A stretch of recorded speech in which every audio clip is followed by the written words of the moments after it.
आज हम बात करने वाले हैं एक ऐसे स्किन प्रॉब्लम के बारे में जो वुमेन्स ही नहीं, मेल्स को भी अफेक्ट कर सकता है। मेलास्मा।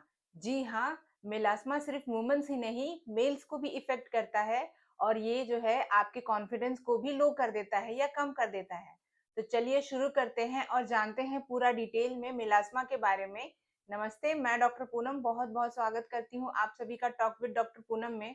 और इससे पहले कि वीडियो में आगे बढ़ें, अगर आप चैनल पर नए हैं तो चैनल को सब्सक्राइब कीजिए और वीडियो को पूरा एंड तक देखिए, जिससे पूरी इंफॉर्मेशन मिले और कोई भी जानकारी आपसे मिस ना हो। मेलास्मा एक स्किन कंडीशन है जिसमें स्किन पर डार्क पैचेस आ जाते हैं। यूजुअली अफेक्ट करता है फोरहेड, चिक्स और अपर लिप को। यूजुअली मेलास्मा कॉमन होता है वुमेन्स में, लेकिन 10 to 20% ऑफ केसेस मेलास्मा के देखी जाते हैं मेल्स में भी। तो चलिए अब हम जानते हैं कि क्या क्या कॉमन कॉजेज हैं जो मेलास्मा के लिए रिस्पॉन्सिबल है। तो पहला कॉज है यूवी रेस यानी सन एक्सपोजर।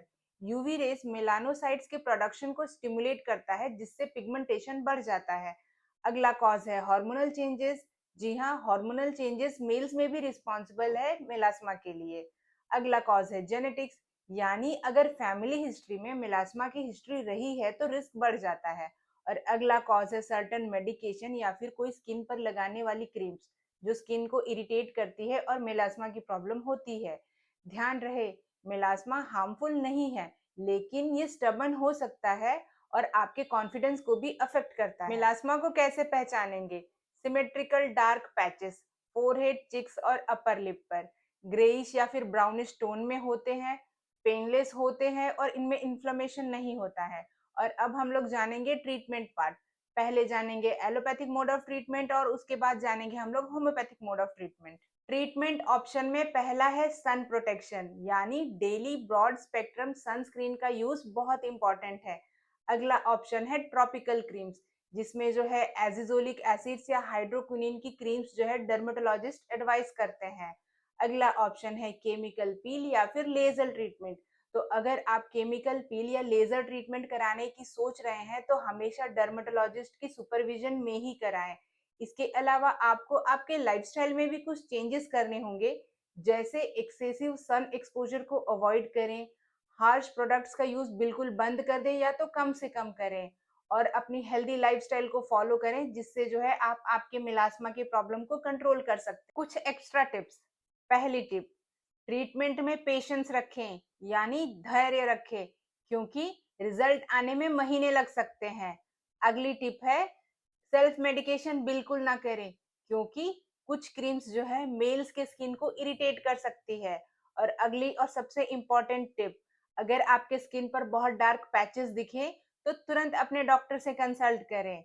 अपने स्किन का ध्यान रखें, क्योंकि ये आपकी ओरिजिनल स्किन है। और अब बात करते हैं होम्योपैथिक ट्रीटमेंट की, क्योंकि होम्योपैथिक मेडिसिन मेलास्मा को नेचुरली और सेफली ट्रीट कर सकती है।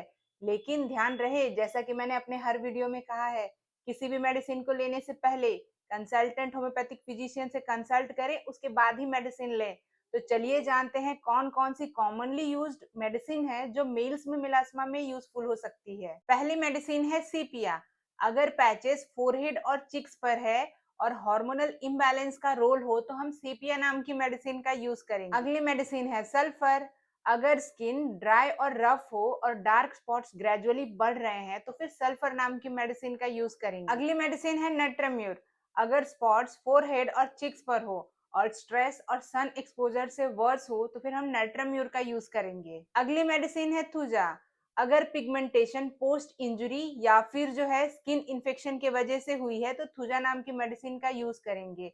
मेलास्मा की ट्रीटमेंट में कंसिस्टेंसी और पेशेंस बहुत जरूरी है। सेल्फ मेडिकेशन को अवॉइड करें और मेडिसिन का सिलेक्शन इंडिविजुअल बेसिस पर होना चाहिए। और इसी तरह की हेल्थ अपडेट के लिए सब्सक्राइब कीजिए टॉक विद डॉक्टर पूनम को, और हमसे ट्रीटमेंट कराने के लिए स्क्रीन पर दिए गए नंबर से आप संपर्क कर सकते हैं। तो मिलते हैं अगले वीडियो में होम्योपैथी की नई जानकारी के साथ। Thank you.